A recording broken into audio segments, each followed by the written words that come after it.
আজি যোৰহাট মিউনিচিপালিটি ৱাৰ্ডত আমাৰ যিখিনি টকা আমাৰ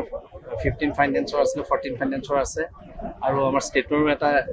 গ্ৰান্ট আছে। এই গোটেইখিনি টকাৰে আমি প্ৰায় 10-12 কোটি টকা পাইছোঁ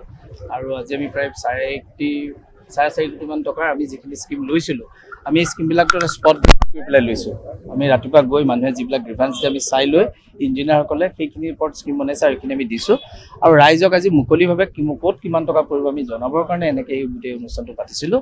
আৰু আমি আনুষ্ঠানিকভাৱে ইয়াতে গোটেইকেইটা ৰাস্তা আজি আমি আৰম্ভ কৰা বুলি আমি ঘোষণা কৰিছোঁ। আৰু মই যোৰহাটৰ ৰাইজক এটাই অনুৰোধ কৰিম যে আমাৰ যিটো ক্লিন চিটি হিচাপে কৈছিল, গতিকে আমাক জাবৰখিনি পৰিষ্কাৰ পৰিচ্ছন্ন কৰি জাবৰবিলাক আমি